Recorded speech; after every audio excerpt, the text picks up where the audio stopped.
Ini dia yang gue pelajarin selama jadi anak pemilik bisnis. Hai, balik lagi di channel gue Akbar Rafsanjani. Di video kali ini gue mau sharing 3 hal yang gue pelajarin selama jadi anak pemilik bisnis. Disclaimer, di video ini no flexing, no drama, purely life lessons yang menurut gue penting banget teman-teman. Apalagi buat lo yang lagi jalanin usaha keluarga atau mungkin kepikiran buat mulai usaha sendiri, rintis nih ceritanya. Oke, kalau gitu langsung aja kita ke yang pertama. Gue yakin banget nih, banyak yang mikir kalau jadi anak pemilik bisnis tuh udah enak jalannya. Gampang lah, udah tinggal ngelanjutin, kalau susah tinggal minta, kalau jatuh tinggal minta backup gitu ya. Tapi kenyataannya teman-teman, realitanya jauh banget.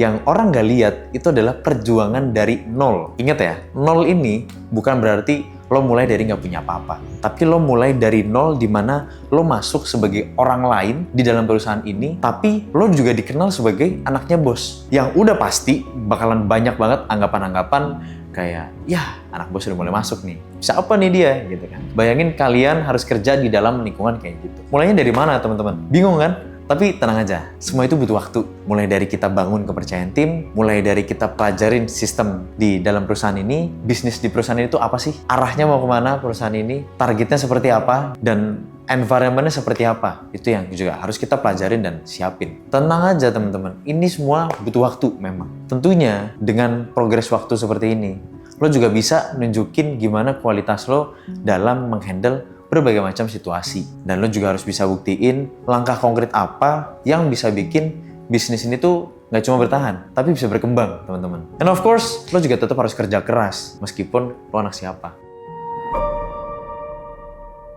Kompromi, ini hal yang paling susah buat gue. Dari awal lo masuk, lo bakalan harus berdamai dengan situasi di mana lo dipandang sebelah mata, teman-teman. Lo achieve sesuatu nih ya, lo bakalan minim apresiasi. Tapi nih, ketika lo melakukan kesalahan sedikit pun, bakalan jadi judgement orang-orang tentang lo. Lo bakal dianggap beban, dianggap apapun itulah. Tapi ya, mereka nggak akan ada yang berani ngomong di depan lo. Tentu kita juga harus paham, teman-teman. Kita ini punya gap generasi sama orang tua kita. Gue sering banget kok nggak sepaham. Sering banget dibilang relaktan gitu ya. Nggak mau nyobain opportunity, dibilang menolak mencoba untuk hal baru gitu ya. Terus kalau misalkan lo lagi belajar terus abis itu lo mau mencobain hal baru, lo nanti dibilang terlalu teoritis, dibilang terlalu idealis. Ya lo sekalinya mencoba tuh dibilang gerak semaunya, dibilang gerak tanpa konsep, dibilang juga minim experience, belum tahu apa-apa. Ya memang iya gitu kan. Di usia muda lo juga harus join di perusahaan dan menjadi pimpinan tertinggi, ya memang lo nggak punya experience gitu. Tapi ketika lo belajar sesuatu, ekspektasi kita kan bimbing gitu ya. Tapi nyatanya kita harus bergerak sendiri teman-teman. Dan itu menjadi challenge buat kita untuk bisa ke arah sana. Pada akhirnya,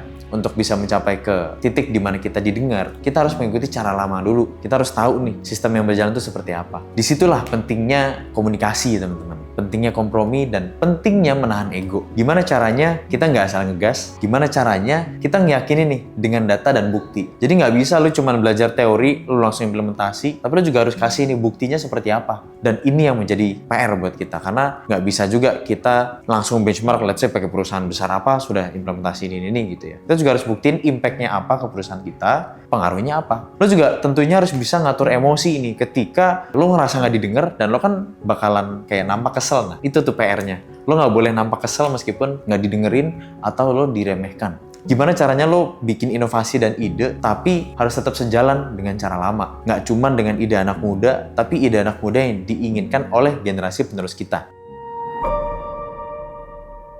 Nah, yang terakhir ini nih agak deep sebenarnya. Lo akan ada di kondisi di mana lo dibilang lo nggak sendirian, lo punya mentor, lo punya pembimbing, lo dianggap punya fasilitas dan privilege, which means lo bisa accelerate lebih cepat gitu ya. Tapi pada saat lo mencoba untuk memanfaatkan itu semua, lo tuh tetap ngerasa sendirian, teman-teman. Pada saat mau memanfaatkan itu tuh nggak ada gunanya karena balik lagi lo harus mulai dari nol gitu kan. Ini akan menjadi challenge yang harus kita hadapin, teman-teman, untuk kita bisa bergerak dan bikin keputusan sendiri. Tapi tentunya keputusan ini tuh harus bisa diterima semua pihak. Meskipun pada akhirnya keputusan yang kita buat ini nggak bisa menyenangkan semua orang. Disinilah pentingnya belajar jadi decision maker yang accountable dan tentunya bisa mandiri dari pengalaman. Pengalaman itu adalah kunci, teman-teman. Semakin banyak pengalaman, semakin kita mudah untuk menentukan keputusan. Karena sekalinya lo salah bikin keputusan, yang ditunjuk nanti tentunya bakalan lo sendiri. Lo nggak bisa cari pembelaan, nggak bisa lo dengan nama orang tua lo terus lo bisa selamat, nggak begitu.